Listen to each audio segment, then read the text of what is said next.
Welcome to the Quantum City Initiative, a show about the most important stories, ideas at the intersection of AI, cities, real estate, and the leaders shaping the future of how and where we live and work. Do you save and reinvigorate cities, or are you building new ones? What is most critical for cities in the future with the sort of AI factory race to work?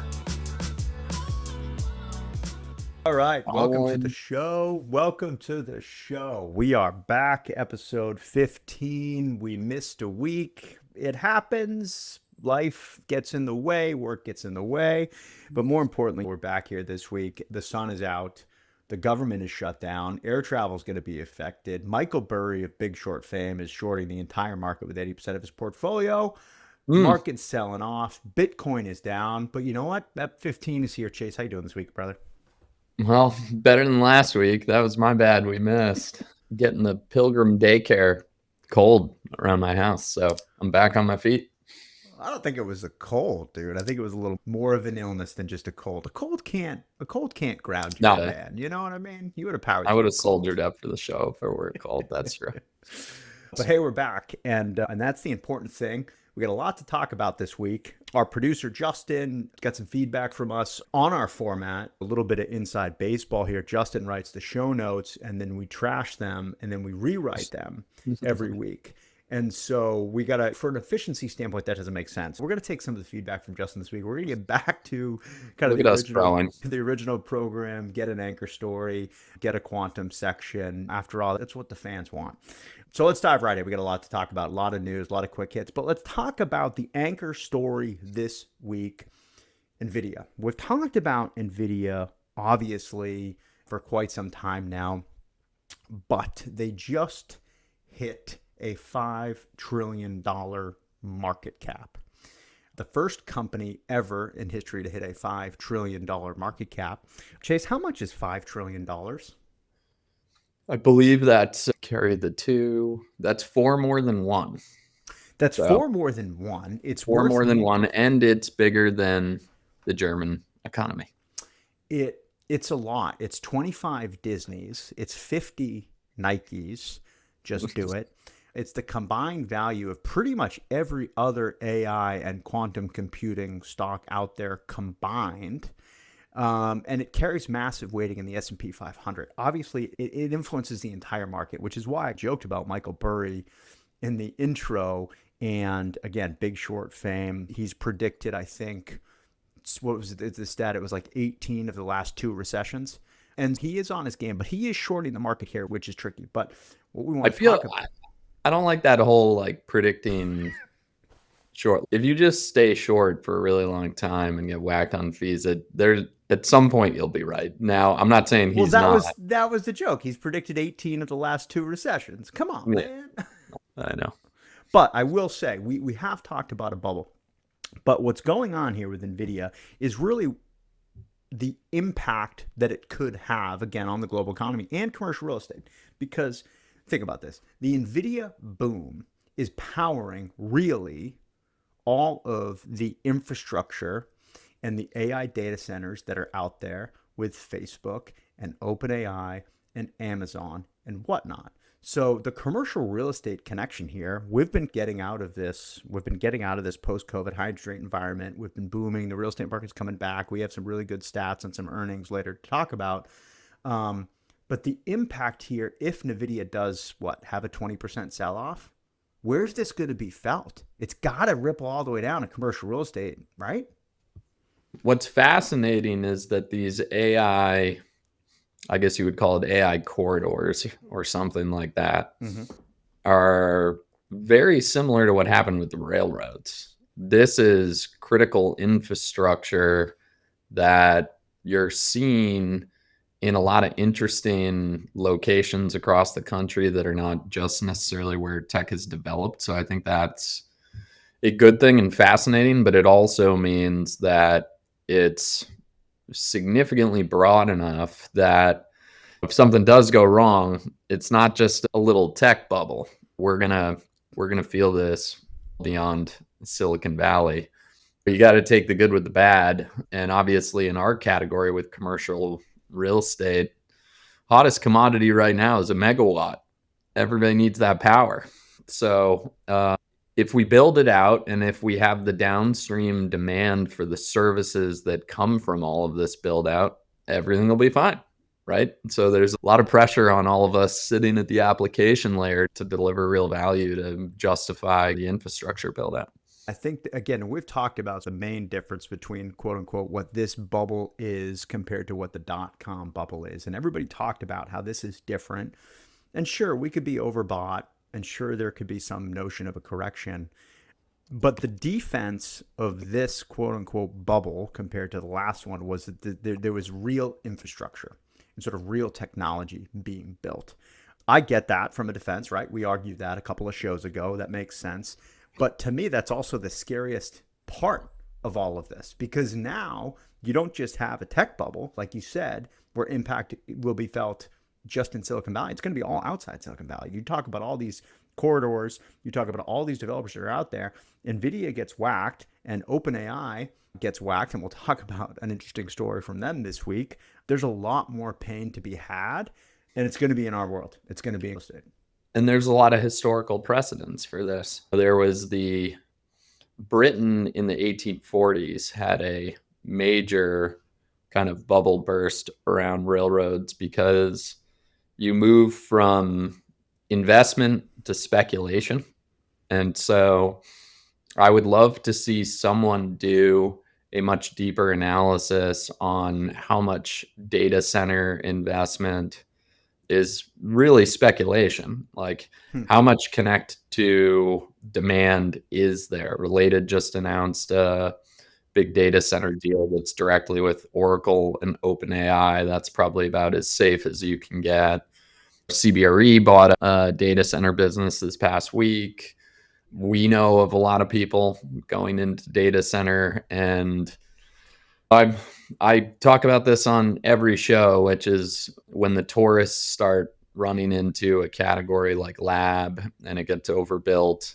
There, you alluded to what Sam Altman said, which we'll talk about, but there are some signs that are a little worrisome in terms of demand not necessarily keeping up with infrastructure. And we always kind of act like we're surprised when we have these real estate bubbles. And it pretty much comes down to, have you done your homework on the demand, right? Like, even if you're not necessarily going a few clicks down, I say this all the time with regards to the amount of labor that works in a particular category and sector. You know, you could have done the math on lab in some interesting ways where, you know, just looking at the square footage being developed in Boston and the timeline it takes for people to get skilled in that area. I just can't do the math on 50 million square feet compared to 20 where it was.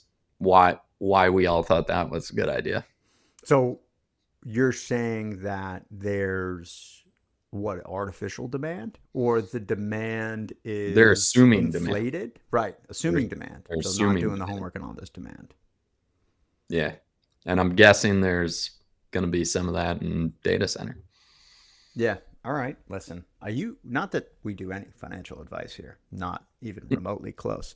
Are you a buyer of Nvidia right now? Or are you maybe with Michael Burry? I'm neither. I'm Neither. just sitting on the side. I'm sitting on the sidelines. What a phenomenal non-answer, man. That's how we're going to get readers. Take a zero stance on this one. I'm with Burry. Not to give any advice. I'm with Burry. My portfolio is a barbell. It is mostly an incredibly diversified index. But here's the thing. If you do the math on the indices, they're all Nvidia. Yeah, I'm sure that they're in Nvidia, but they're in indices, and Sure. I don't look at them. I don't touch them.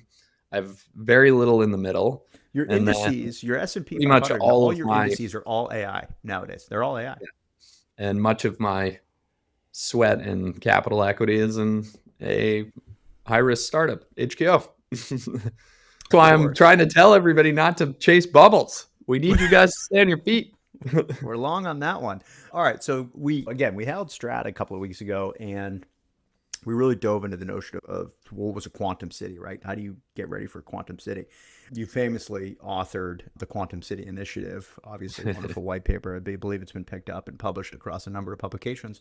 Some of the feedback that we got, honestly, was how come we haven't been diving in, right? The show is the Quantum City Show, the Quantum City Podcast. And so folks asked for a refresher. So I guess, Chase, dive in a little bit here. Give us the 5 principles again of the QCI initiative, the Quantum City initiative that we had, and then maybe walk through some learnings and any revisions on what QCI 2 will be, what you've seen over the last couple of months since publishing the paper. Yeah, so the general kind of idea was why does anyone build prop tech? And when you think about what I don't know, honestly. It's a good answer. When you think about the building blocks of commercial real estate, our industry, it's the atomic unit is the building, right? Or if you want to call it the molecule and the people, the atomic unit that it houses or holds for work or whatever it is. And when we think about having a higher purpose of what it is that we're building, we, going back to our last company that predated HQO, have been what I would describe as city geeks. And many of our friends who are in industry or academia are city geeks, but it tends to be mostly academic and it doesn't necessarily move the ball forward. If you just pick your head up right now, I actually talked to some really interesting candidates that lived in the Middle East. Like, we're simply losing the race on building better cities. And when you do a breakdown of our GDP, cities are the main driver of GDP. And I think, as they say in politics, it's the economy, stupid. Economy solves most problems. And so when we think about why tech should serve buildings and cities and ultimately people, I think there was a missing component of you got to marry the principles of a culture, because most people think of smart cities and think the spy state of some of the other more authoritarian countries that have probably surpassed us on smart city technology. And if you can say from the outset that we're focused on individual liberty, economic dynamism, system efficiency, citizen-centric design, and city compute, then I think you can align from your core principles and deliver the same economic outcomes that other models do, but do it in a way that obviously fits, I think, the culture that most people in the West want. How do you balance? Let's go on a tangent, and then we'll bring it home. So I was in London earlier this week, and on the flight, I watched the new Mission Impossible, which isn't super new. I Sick guess it's movie. whatever, a couple of months old. Awesome movie. No, Unbelievable. by the way, we can throw spoilers. It's been out. If you haven't watched it, what are you doing with your life? It doesn't have to be spoilers, but either way, the movie's epic. But I'm going to throw one spoiler. They called it The Final Reckoning. I bet he comes back. Just Tom Cruise, right? Guy's been in his prime for God knows how long. He's still got it. Okay, so let's bring it home here. So Mission Impossible, they talk about AI and this notion of the entity, right? Smart cities, and where smart cities can go wrong, right? AI is effectively controlling the media, it's controlling the world, right? And then there's a whole random tangent. By the way, one area that I do want to dive into, this is a tangent of a tangent. I need to learn more about submarines. Just as a whole, I don't know enough about them. Fascinated by them. You just pass them on the train from Boston to New York all the time. General Dynamics, right there. I know, it's pretty cool. And I just saw a photo of one of them leaving that, going through one of the bridges in Connecticut. Anyways, some new $1 trillion, $1 billion sub, whatever. Fantastic. That is where sort of compute and city compute and smart cities can go wrong. Okay, so how do you balance that? How do you balance sort of data privacy? We talked about JP Morgan's new tower, where it's now required to have biometrics. We talk about your iPhone that you give your face to every time you open it. I am obviously TSA pre and clear, obviously, traveler. But I've given up. I've given up my data. How do you balance that as you think about the Quantum City initiative here and how city compute is so important, the notion of a smart city, the notion of real-time data and infrastructure with, I guess, the scare tactics of data privacy and maybe an entity in Mission Impossible going rogue and ruining that for us all? First and foremost, Tom Cruise will save us. problem solved. Obviously. We don't necessarily want it to go that way. And for those of our listeners laughing that we're using Mission Impossible to talk about AI, let me point out that Hollywood has a tremendous track record of predicting future technologies. Don't sleep on T. Cruise. But what I will say is that what I think the movie gets right is when technologies are too centralized, and particularly something as powerful as AI, technology use case. Technology is not inherently good or bad. It's dependent on how people use it. And so all of these people that think we're at the whim of AI, which is a plot of the movie, the AI is not really at the whim of people. First and foremost, if you just go use LLMs and whatever, like they ain't taking over humanity anytime soon from what I'm seeing. They still get some things wrong, but they do things very fast. So I think the part of the point of the quantum city is such that the best way to hedge off of any group, whether it's government or a corporation or whatever it is, having too much control over a technology is free market dynamics and competition. And the same thing applies with cities. If you have freedom to move about and vote with your feet, if you will, then different models can emerge and different groups will win. We've seen an influx of people going to freer places like Florida and Texas, and clearly there are things that their models of how they govern and structure society are appealing to a net positive gain of a number of people. So I think we don't really have to overthink this. We need a lot of free market dynamics. Typically, where the free market dynamics get muddied is when government and corporations are too in bed together.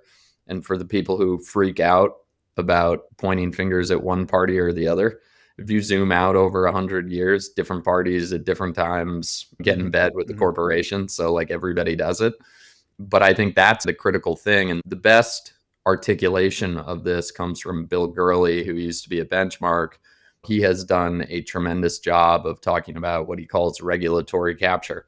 When OpenAI or one of the big leaders in a space starts calling for regulation, really what they're doing is they're trying to close the door behind them. Because when you get big, you can afford lawyers, you create all these complex rules, and it prevents competition. Whereas if you keep things open and free, the best thing that can happen to OpenAI's dominance is Elon Musk starts a competitor, Google's a viable competitor, Meta becomes a competitor, all these startups become competitors in their own way.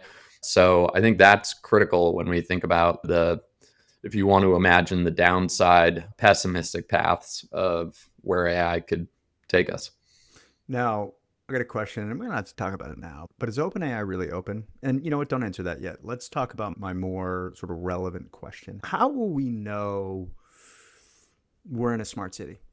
I hate the term smart buildings, right? Because we're in prop tech, and sort of HQO's product suite plays in that in a few different ways. I think that the term smart buildings is incredibly overrated, and maybe buildings aren't super smart yet. How will we know we're in a smart city? From a consumer perspective, me going into the city of Austin every day by whatever transit I so decide, going to the office and so on, what's a smart city? Will I know?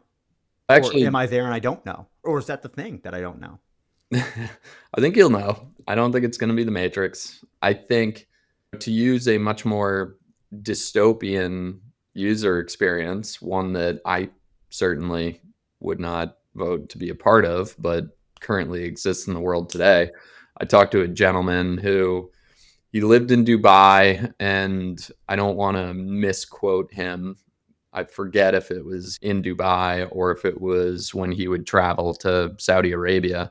But he was telling me that if you pass on the freeway in one of the countries over there without putting your blinker on, or if you're going too fast, you get a text message with your ticket and the bill. Cameras or computers in the car? What the hell? We didn't get into the underlying tech of how they made that happen. But if you flip that on its head, and rather than being the hall monitor for what feels like a potential ticky-tack offense, but then again, I don't know how fast this guy was driving, you could also apply the form factor of that technology to positive sum outcomes for citizens, right? So think about all of the friction and the things that you have to do in your daily life of coming in and out of Boston, New York, Chicago, pick your favorite city. And imagine if those became like the best technology product that you use in your private life or work life from a private company today. I say private company because I've never had a government experience that was super frictionless. So I think it's that citizen centricity of the 5 principles that when you think about leading with it, the technology has the promise to make cities truly, truly great experiences. You can make paying your bills significantly better than it is today. You can make rule of law better enforced such that the rules of law are written in a way that maintain people's freedoms. You can make doing business and commerce significantly less frictionful. You can make building less frictionful. You can make voting less frictionful. There are a lot of, I think, desired outcomes that could have substantially better experiences if we free cities to compete using this technology in service of citizens. Yeah, one of the things we got to get back into is we had done in the first couple of shows, we had done the QCI scorecards of a couple of cities. And the more you're talking about the cities here, we have to get back to that. I think we did Chicago. I think we did Miami. I think we did Dubai even. That selfish, it's a really good segment. And we'll get back to that because I think exploring some of the pros and cons of each city will put together what does that quantum city of the future look like? Because a lot of cities have bits and pieces, right? And then there are a lot of obviously missing pieces in it. Love that. Okay, we have some quick hits, which are never quick and they're super long, but we have some great ones to talk about today. The first one, which I'm not going to say I told you so. I am going to say I told you so, and I'm going to have Justin pull up the clip. I called this a couple of shows ago. Don't remember what it was. We were talking about data centers. We were talking about data centers going to Alaska because it's cold and it's vast. We were talking about China putting data centers underwater. Not a fan of that at all. I referenced my shark behind me. Don't need data centers underwater. Now pull up the quote, Justin. Where did I say data centers were to go? Now here's my idea. Breaking news. We're going to pitch Musk this. Let's put the data centers in space. I'm sure he's already thinking about that. I don't know how we're going to get the energy back and forth, the data back and forth, but I think it's something. It's not nothing. It's not nothing. Definitely not nothing. Space. They're going to space. Google just announced Project Suncatcher, powering AI from space. Listen, I'll take the fee on this one. How does that make you feel, Chase? Called that. Let's say I think it's a natural progression. Like, where do data centers need space? There's probably a bunch of advantages for lack of. It's the Wild West, right? Everybody thinks once we've covered every corner, there's no more exploration to do. And so I hate even thinking about it because I can't wrap my head around it. But I believe space is infinite. I don't even know what that means. But I'm sure there's lack of regulation and things like that where the lack of regulation in space. Yeah, the waters probably aren't particularly murky. But as someone who just finished watching in space, American Primeval, Taylor Kitsch. I haven't seen that. And it was about like the settling of Utah. They can have rules, but if they can't get to you, it's hard to enforce them. And not a lot of people can get to space. Elon has recently been talking about putting data centers in space. I don't know if he just wanted to front run the story against Google, but he is a maestro at PR. I think it's inevitable. We'll get to some of his PR and his maestro nature in a little bit, and one more bit of news. Listen, I think what's fascinating more about this is the massive cooperation this would take with public and private and many different companies to be able to accomplish something like at this scale, the satellite nature, utilizing additional planets, beaming solar energy, whatever it may be. This is obviously it's Google's was a moonshot or something like that, their program. This is obviously crazy PR, but hey, this could be something. And as we think about real estate trends, Talk about that white space in real estate trends is going up to space. Invest in land on space. Take land. Literally a moonshot. Take land. Number 2, this one is a bummer for the people that when the return to office world, there was like, what was hot a couple of years ago? It was like these programs you install on your computer that would make your mouse move like every couple of minutes or something to prevent you from going yellow or inactive. Well, Microsoft Teams, God bless them. And everybody loves Microsoft Teams. I know that. They've come out with a feature that automatically tracks office attendance based on Wi-Fi connection. So instead of looking at badges, and we know this was a wonderful trend, people were short-circuiting the attendance because, and we got friends at Amazon that were just badge swapping. So somebody would go in on a Tuesday, they'd bring everybody's badge, they'd all badge them in. Next guy would go in on a Thursday, everybody's getting the attendance check-ins. Now, Microsoft Teams, a little big brother-ish. Is this a quantum city thing? Is this a data compute thing or city compute thing? Are you a fan of this? It's inevitable. Just monitoring where we are. Just be truthful, guys. Are you here in the office or not? It's inevitable in the sense that throughout human history, we haven't measured less, we measure more. So I don't think it's surprising. The technology and ability to do this has existed forever. All the companies that try to install the Wi-Fi, all that, a big part of the reason we don't get into it is like you're competing in the tall trees of distribution of Microsoft. And as we know in technology, distribution wins. Slack was better and pretty far ahead, and Teams just had a brilliant distribution strategy, and they just squashed Slack's growth, and they had to sell to Salesforce. The distribution here is the real game. They're going to be able to get, in terms of return to office data, they'll probably have the best return to office data set overnight. And I think the gaming of the key cards, you can probably game Wi-Fi too, as I'm thinking about it. I don't know. Does that work? Does what work? Like a VPN? I'm just thinking about how to game it. There's probably plenty of ways. We should have Kevin on to talk about. Ooh, good segment. We invite him every week. He doesn't come. He's an honest Eddie, though, so I don't know if he wants to help people game. But this has been a long time coming. They have an office, like a building team over there at Microsoft. I've been wondering what they've been doing, but this one's a layup. It's easy for them. The data set's great. It's also like I know. Look at my background now. I'm not in the office. I don't think you need your Wi-Fi tracker to tell me that I'm not in the office. Yeah, whatever. I think employees are going to start to negotiate 2 laptops at new jobs a lot. Oh, sick. Keep a laptop running right in my little cubicle. I don't have a cubicle. I got a desk. Big corner office guy. All right, let's go back to real estate. A couple of really good earnings reports this week. Exciting stuff, both in the South and in the North. This is everywhere. Okay, Piedmont and Highwoods both beat earnings expectations, and a lot of action. Earning expectations are fine, but what drove them? Positive absorption of leases. Piedmont signed just under 1 million square feet of leases. Highwoods leased over 1 million square feet. The Atlanta office is booming. It jumped 41% quarter over quarter. So this is good news. The South is coming back. 2 big players, Piedmont and Highwoods, making moves this past quarter. This is a good trend. I like it. Yeah, I think you had in here Atlanta overall office leasing jumped 41% quarter over quarter. And those are like tech growth numbers. That's incredible. I think it's a combination of companies are bringing people back.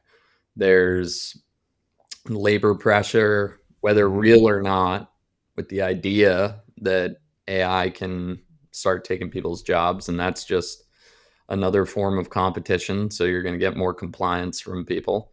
Obviously, the economy is a little shaky. And when rates are zero, pretty much all of the, I would say, leverage, if you will. I hate to think of it that way, between capital or management versus labor. Well, there's an interesting trend, and I don't have the numbers, but there's certainly correlation. Job market gets tighter, more people back in the office, more leases being taken.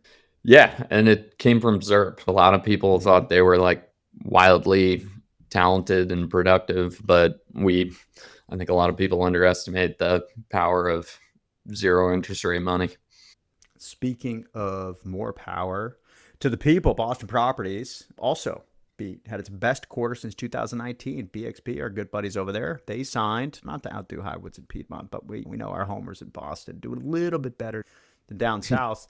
They signed 1.5 million square feet across 79 deals, and they're on track to exceed 4 million square feet leasing by year end. Strongest activity, no surprise, New York, followed by Boston. We talked about previously, they refied a couple of properties, specifically their North Station project here in Boston. But again, big trend here for Boston Properties. These are, and Piedmont and Highwoods, right? These are their quarterly earnings, and we're really tracking in the right direction here. Best numbers since 2019 for all of them. So I like this. I'm a homer for anybody who's a customer. Like that. Okay. Now let's talk about OpenAI again. Let's go back to AI. So we talked about the video and how scary it is in the news this week and blended this week and sort of end of last week. OpenAI said they were eyeing a $1 trillion IPO. So that's amazing. It's fantastic. Nvidia trades at $5 trillion, which we talked about. That certainly shocked a lot of people. Fast forward just a couple of days. So they put the press out that they're eyeing a historic $1 trillion IPO. That was certainly going to be in late 26, early 27. Their revenue is insane. A $20 billion annualized revenue run rate. Plans to expand $60 billion for AI infrastructure, like absolutely massive. Yeah. However, just yesterday, just this week, the CFO of OpenAI made a little bit of a mistake. Maybe not. Maybe it wasn't a mistake. Maybe she was speaking truthful. But then Sam Altman said it was a mistake. What did she say? She said that the government needs to support and basically backstop and cover the $1.4 trillion in chips and data center infrastructure that it's committed to buying. Do they have the money? Are they actually making all that money? If you just say that at a Wall Street Journal event, this isn't like something somebody just said in passing. Yeah, listen, we're growing massively. We're eyeing a $1 trillion IPO. We have $1.4 trillion in commits out there. But you know what? I'd love it if the government backstop up, just in case we can't pay. Just in case. Oh boy, AI is too big to fail. For the rest of us, I don't love it. Again, free markets tend to solve these things. But from a strategy perspective, you really got to tip your hat. Like, they got in early on the regulatory capture. Sam went to Congress and talked about how godlike the technology is and how they need to protect everyone from AI for the thing that he created. And I'm sure his proposal was he was a part of that structure to protect everyone. Nice. They play chess, not checkers, and it's a Wall Street Journal event. You don't get to be the CFO of OpenAI. That's not just something that you accidentally come up with on stage at WSJ. They know what they were saying, and obviously the administration has hung their hat on AI infrastructure build out. So I'm sure there was some strategy and nuance behind it. I don't think we should be getting into the game of backstopping technology companies. I hate the idea of the government getting into that. Yeah, but we just talked about Nvidia's $5 trillion market cap. We just talked about Nvidia's grasp effectively over the world. OpenAI, which obviously is purchasing an insane amount of Nvidia chips. Everything feels like everything's just sitting on AI.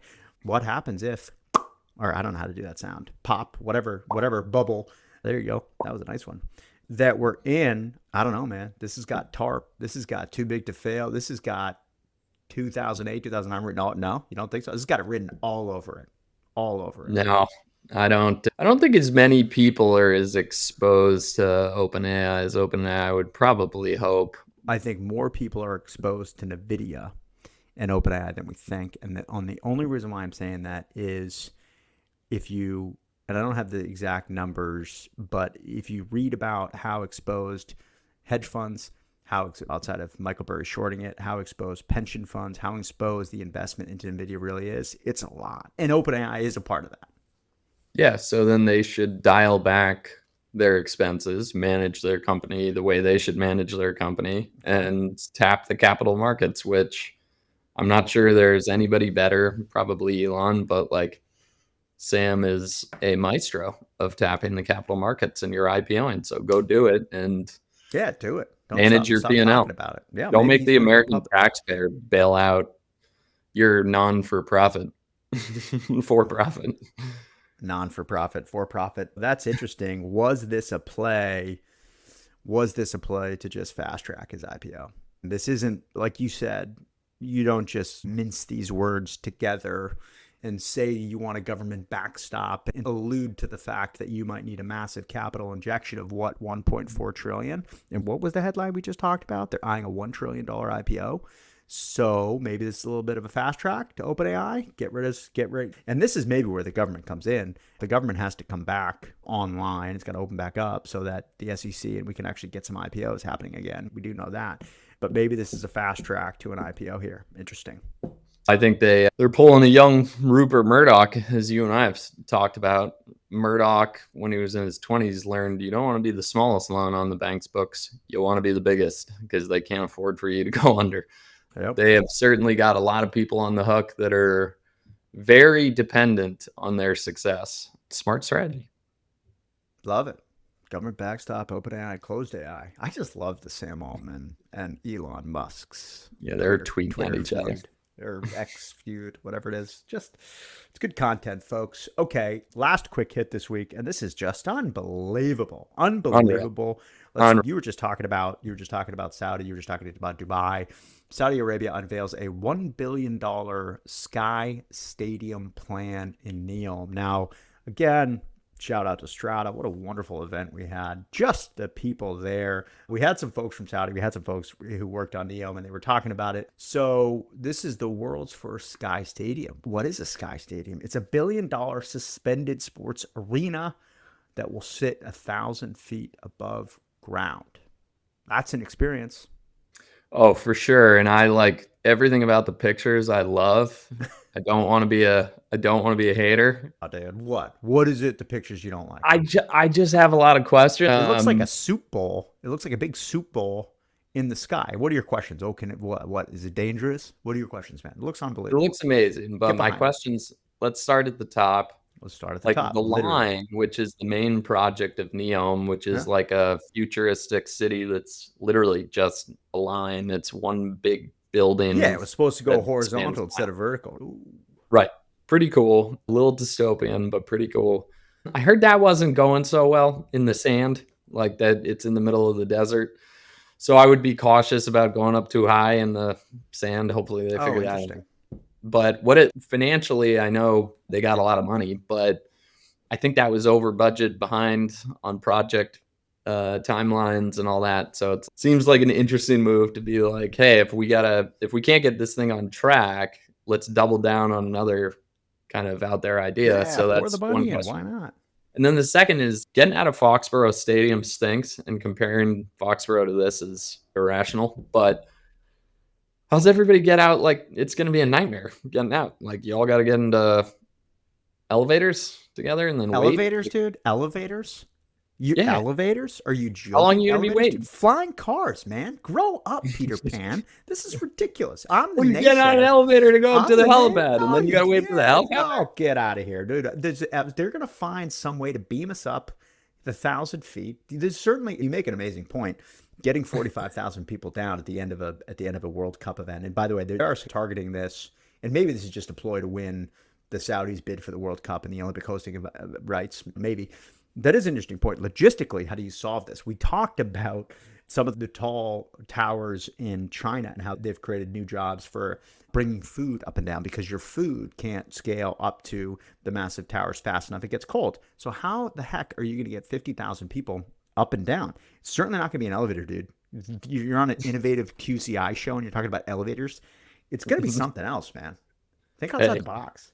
Don't knock my boy Otis, who invented the elevator. That was profound. Outside the box. It's going to be some sort of flying car, some sort of jetpack, something.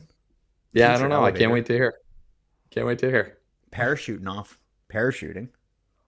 Something else. I don't know. I think it's insane. I'm in. I don't know. Good. Let's show the photos again. One more bit of news this week. Two more bits of news this week. Wild news. Sex warfare. I didn't even know that was a thing. Never heard of it. But apparently China and Russia or there's reports. Allegedly, there's reports that these intelligence agencies are deploying honey trap tactics in Silicon Valley, which would mean they're sending attractive women to seduce and marry tech professionals. Oh shit. Which then they could steal the trade secrets. So you like this? I like this. I think it's fantastic. I don't think this is a new idea. This feels like the oldest idea. Yeah, but Right? everything's old is new. And the reason why they're doing this, probably because it works. Yeah. Do they have an example of where it's happened? Because that would be embarrassing. Yeah, it's a great question. Was this the whole? So are you saying that guy remember the guy who went super viral at Fenway at the Coldplay concert? Yeah. Was that like a psyop that they were just like starting to plant the seed that this is happening? I don't think she was a Russian sex worker or Chinese. I'm sure that none of them seem like that if they're any good at it, right? That's probably how it works. They give her a name like Cabot, so you're like, oh, Boston Brahmin. What was that company's name again? Do they have enough trade Maria secrets? Naratilova or whatever. I get that. Listen, I think we talk about the AI war against us and China and us and Russia. I'd like to see what sort of tactics we're deploying. Are we doing the same thing over there? No, we can't. We'll have to ask. We got some people in the audience that are Delta Force. I'll ask them what kind of tricks we're running. Kind of honeypot tactics we got going on. I mean, I think it's a fantastic idea, and what's nice about it is I think it'll get people off the dating apps these days because that's too easy. That's too easy. Of course, this woman's hot and whatever. She could be a sex warfare, whatever. Get back to bars so you can really suss somebody out. You can really interrogate them to make sure that they're not a spy. Everybody keep your head on a swivel. What'll be interesting is I wonder what kind of rules like Zuckerberg's sort of deploying to his AI unit, which he's paying people ungodly amounts of money. You have to get your new boyfriend or girlfriend vetted by Meta. Yeah, come on. This is interesting. Zuckerberg says, listen, I got to go ask Dad, I got to go ask Mark whether or not we can date because they're afraid you're a Russian spy. It's no longer, do you want to meet my parents? Do you want to meet my boss? You want to meet Mark? Yeah, I do. I don't know. Love it. Hope we see more of this. This is just fantastic. This is innovation, to be honest. Second bit of news this week. So this is cool. Speaking of ungodly pay packages, Mr. Musk got his $1 trillion pay package approved. Yeah. You're just like, yeah, I get it. He deserves it. If he hits the numbers, yes, he does. And so it was interesting this week. So it's all stock, right? It's all comp based on performance and some pretty aggressive numbers. He gets no salary. Not that he needs a salary. He's got a ton of money. But $1 trillion is a lot. Sounds cool. What was cooler is that on Rogan's podcast this week, he was just like, you know what? Here's how I'm going to do it. I'm going to come out with a flying car prototype by the end of the year. Oh, I didn't hear that. Wild. Cool. So that's what's going to power your little sports stadium in the sky, man. Naysayer. Mr. Musk. Where are they going to park up there? I'm looking at it. They don't need to park, dude. They fly. Yeah, where are they going to drop you? Then there's going to be a traffic jam in the sky. No. You ever seen the Jetsons? There's no like road. They're just all on top of each other. Yeah, I get it. It's 3D. Yeah, multi-dimensional. But I don't see a loading station or whatever. I was the one arguing against flying cars.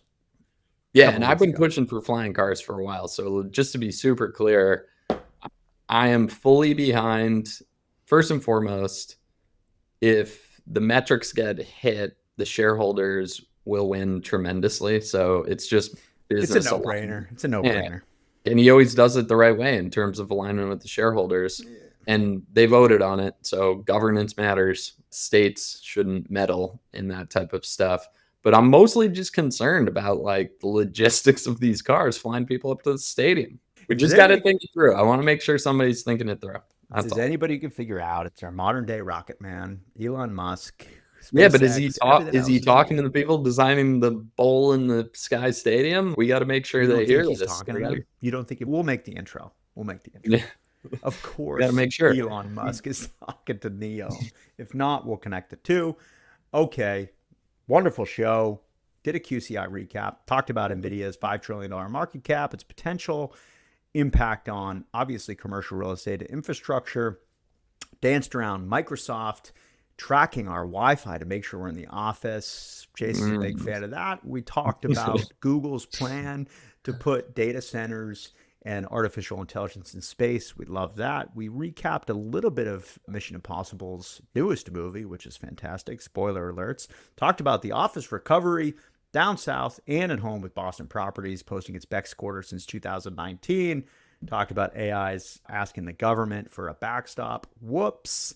And last but not least, obviously, the wonderful stadium in the sky. Great show. That's episode 15. Any closing words, Chase?